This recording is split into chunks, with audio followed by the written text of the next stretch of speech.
Well, good evening once again. Day 112 of the Biden administration. And just a few hours ago, Wyoming Republican Congresswoman Liz Cheney came to the House floor, an empty chamber except for one other Republican, to deliver a powerful warning to her party and to her country. It won't save her from what's happening to her tomorrow. In fact, it's more of why she is getting replaced as head of the Republican House caucus, because she won't go along with the lie that Trump somehow won the election. Today, we face a threat America has never seen before. A former president who provoked a violent attack on this Capitol in an effort to steal the election has resumed his aggressive effort to convince Americans that the election was stolen from him. He risks inciting further violence. Millions of Americans have been misled by the former president. They have heard only his words, but not the truth, as he continues to undermine our democratic process, sowing seeds of doubt about whether democracy really works at all. The Electoral College has voted.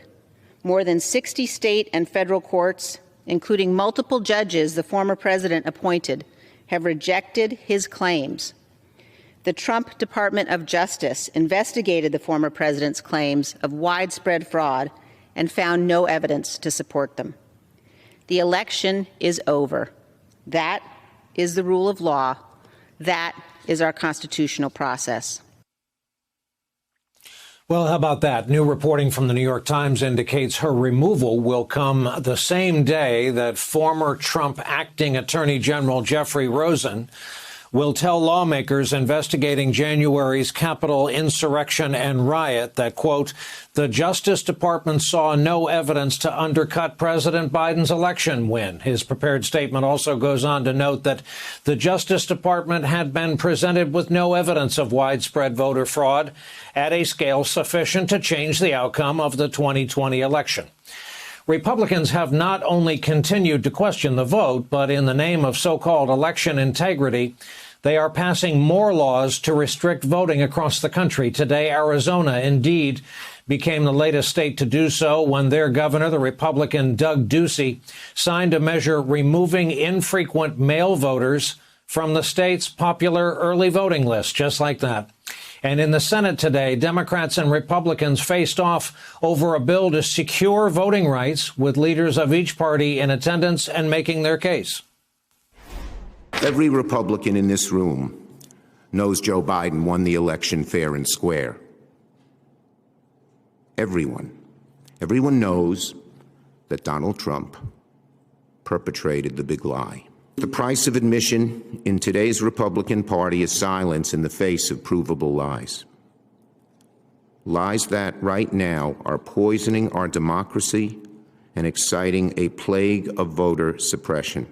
Our democracy is not in crisis, and we aren't going to let one party take over our democracy under the false pretense of saving it. The Democratic Party, on its own, wants to rewrite the ground rules of American politics for their benefit. We all know that's what this is about.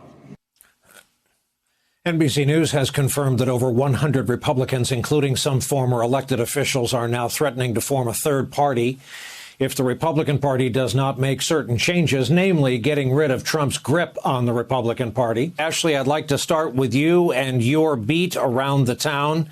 How impactful were the words of Liz Cheney tonight in that kind of marble corridor of Washington, some of them, we note, still scarred from the rioting on 1/6? I mean, the real question is who they were impactful with, right? There's no doubt that they were powerful. People may look back at them in history, but in terms of the Republican Party, that is not going to change. As you said at the beginning of the show, the vote to oust her tomorrow, it is not going to change former President Trump's grip on the Republican Party. And it does not seem to be likely to change, sort of the fealty to the quote unquote big lie required to be a Republican right now in many ways, or the false and misleading information spouted by former President Trump and either echoed by members of the Republican Party or certainly not disabused by members of the Republican Party, with certain notable exceptions like Liz Cheney there or someone like Senator Mitt Romney. Let's go to Charlotte Alter and let's talk about the woman who is poised to inherit the earth, at least the Republican caucus chairwomanship in the House. Elise Stefanik, a young member of Congress, upstate New York, Harvard grad, former Romney, Ryan, and Bush acolyte. But Charlotte, according to your reporting, unrecognizable to her old friends. Tell us why. Yeah, I mean, Elise Stefanik's transformation really mirrors the transformation of the Republican Party. I mean, I covered her in my book. I spoke to her back then when I first wrote it. And I also spoke to, everyone I could find who knew her. And one of the things that really struck me back then was that she was widely respected by both her Republican colleagues and by Democrats, including people she had run against.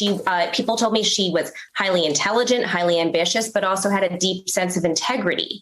And now, looking at what's happened, looking at her kind of embrace of the quote unquote big lie, her willingness to tolerate these conspiracy theories in order to rise within the ranks, many of the people who've known her entire life, who told me just 2 years ago that they were really thoroughly impressed with her moral character and her sense of patriotism and honor, are now frankly embarrassed for her. Somebody told me they thought it was sad what she had become.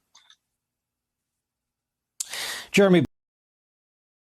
Hey, thanks for watching our YouTube channel. You should know that you can follow today's top stories and breaking news and catch up on your favorite MSNBC shows all in one place. Download the NBC News app today.